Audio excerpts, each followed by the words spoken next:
Are you looking to improve the sound quality of your home recording studio? Well, I did just that by adding 125 square feet of whisper wall and sound clouds for under $400. And I'm gonna show you how I did that.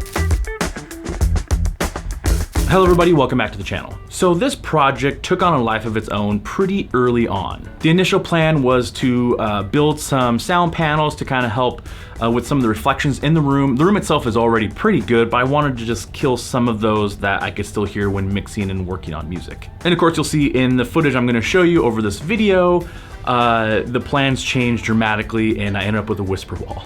Before we get to the actual build of all of this, please like this video and subscribe to the channel. I spent about a month or so filming, building, editing, all the stuff that went along with this project, so a like and subscribe would be greatly appreciated. Also, in the description below, there are links to my website, my music, the gear I use in my studio, and if you click on any of those links, that also helps support the channel as well. All right, so now to this giant project. First thing I want to say is I am not a craftsman, I am not a skilled woodworker, so the things that you see me do are the skill set that I have or what I had available to me. So if you are a skilled craftsman, please don't roll your eyes too much. And also be sharing a few things I learned along the way from this whole build out.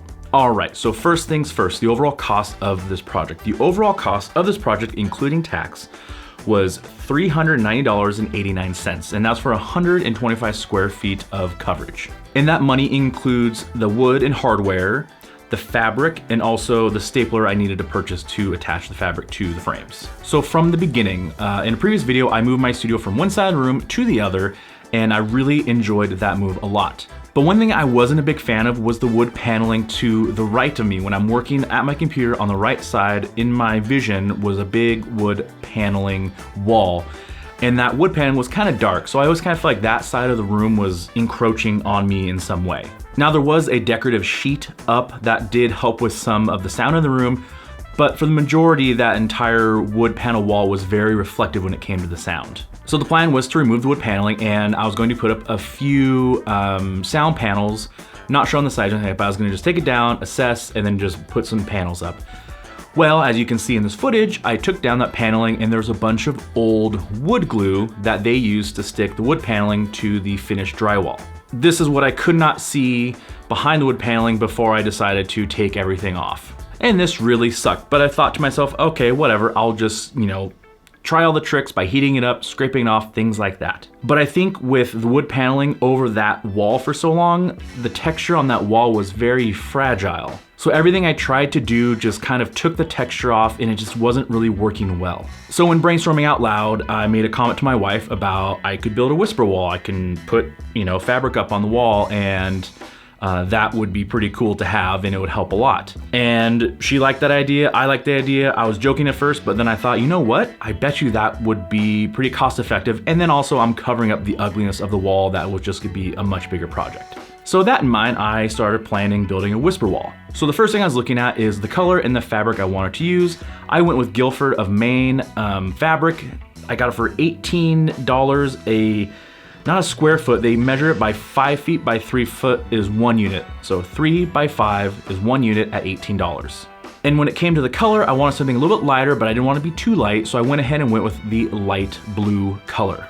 And for those who don't know, Guilford of Maine fabric is known to be used in a lot of studios and just other applications where you need some acoustic treatment. So with the fabric order, I went ahead and ran to Lowe's here in town, and I went ahead and bought some of the wood that I'd be using to make the frames. And since the clouds would be hanging from the ceiling, I wanted to make them super lightweight so I wouldn't have to necessarily find a stud to screw them into or anything like that. I want to be able to put them into the ceiling themselves.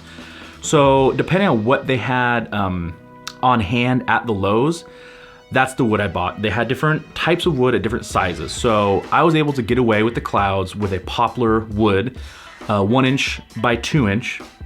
And then the length would vary depending on what thing I was building.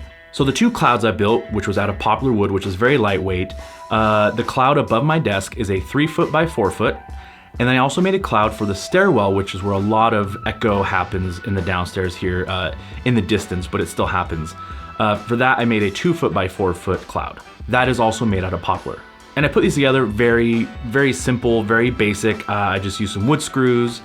I used some hooks and then some chain that I all got from Lowe's. All of it, the lightest weight thing I could possibly find because I wanted to hang as little weight as possible. So once I got that, I built the frames, and this is where the first two things happened when getting started on this project that I learned from quite quickly. The first thing was my folding table was not big enough to do this project. I don't know why I didn't think about that. Kind of ran into that early on, as you can see in some of this footage. It's just not enough room to work with. So I eventually started doing a lot of the work on the ground, on the carpet downstairs in the studio. And the other thing I learned when building these clouds, which I then later changed when doing the framing for the wall, was 1 screw versus 2 screws. Now this is very basic. I was hoping to get away with 1 screw, which I did do for the clouds. It just took a little bit of massaging, straightening, things like that. But with 1 screw, the pieces of wood wanted to kind of twist and turn. Of course, it's just, you know, pivoting there. But I eventually got them tightened down well enough that they didn't really move much. But moving forward, I did 2 screws on every 2 pieces of wood that came together. That's why I always fasten with 2 screws moving forward.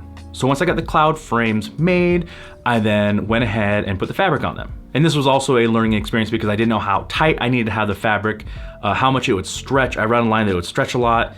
I didn't feel like it stretched too much. If it's 5 feet wide, I can maybe get another inch out of it or so, but not a lot.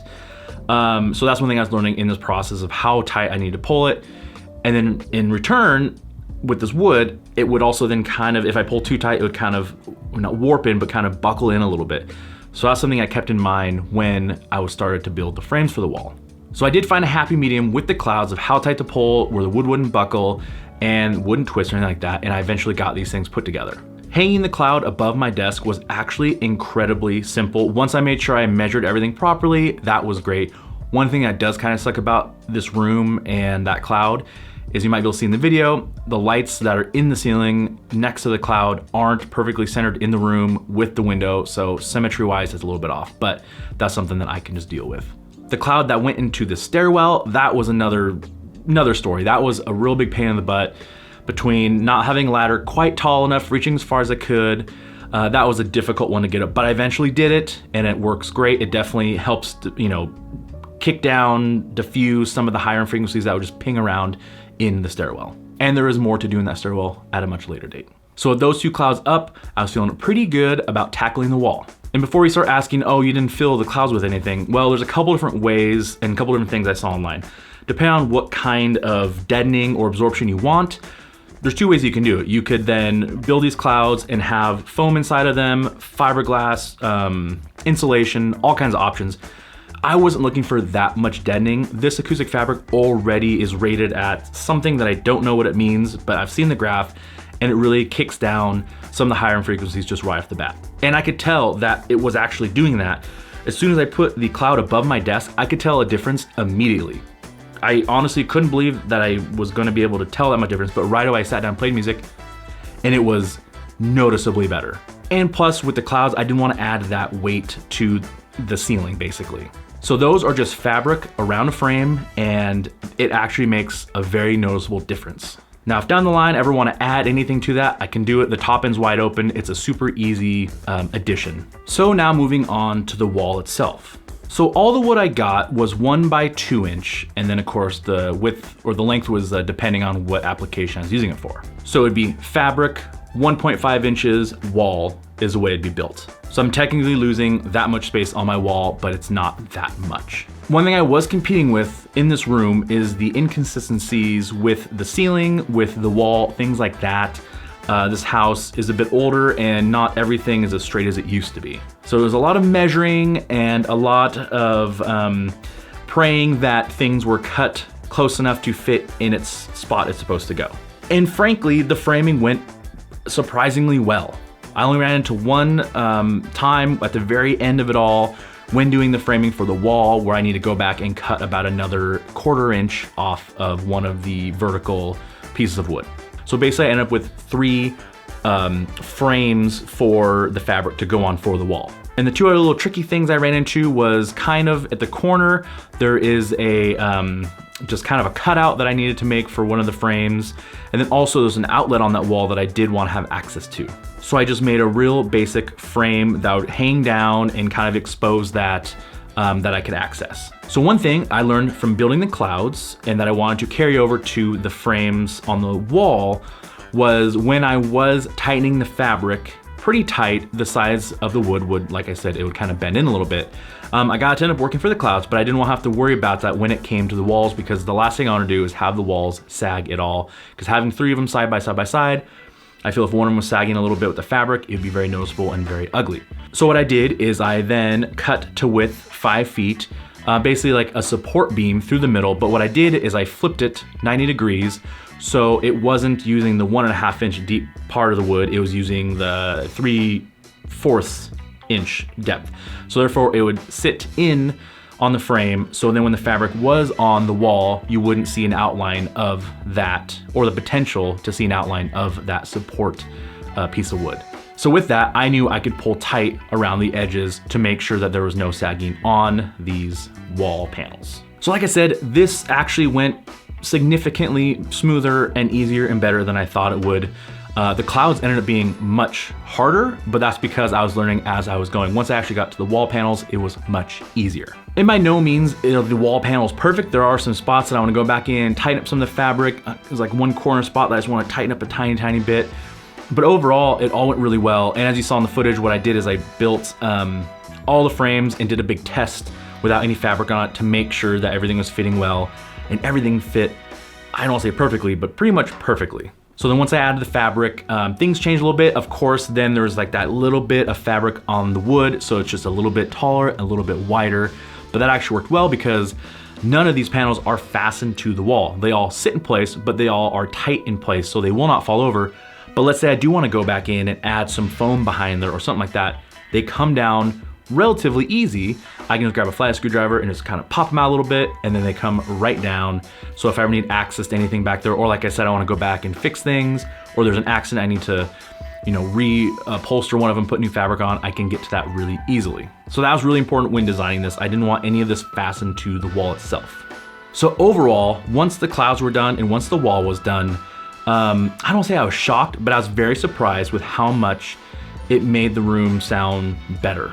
The perfect amount of killing of the reflections, but also leaving the room livable in when I'm spending a ton of time in here every single day.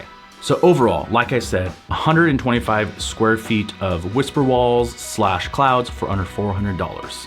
I would highly recommend doing this if you're comfortable working with tools, comfortable doing this kind of work inside of your house or your apartment or your room or wherever the heck you're doing it. I achieved exactly what I was going for. The room is definitely tighter feeling and sounding, not as many reflections going on. The stereo feel, it sounds more focused right to me. It just sounds so much better when I'm sitting in the sweet spot when I'm mixing or writing songs.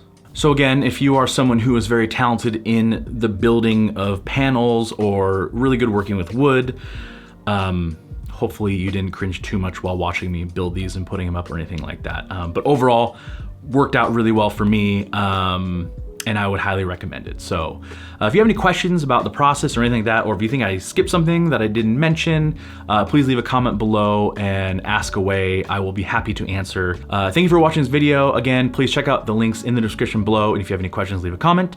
Until next time, see you later.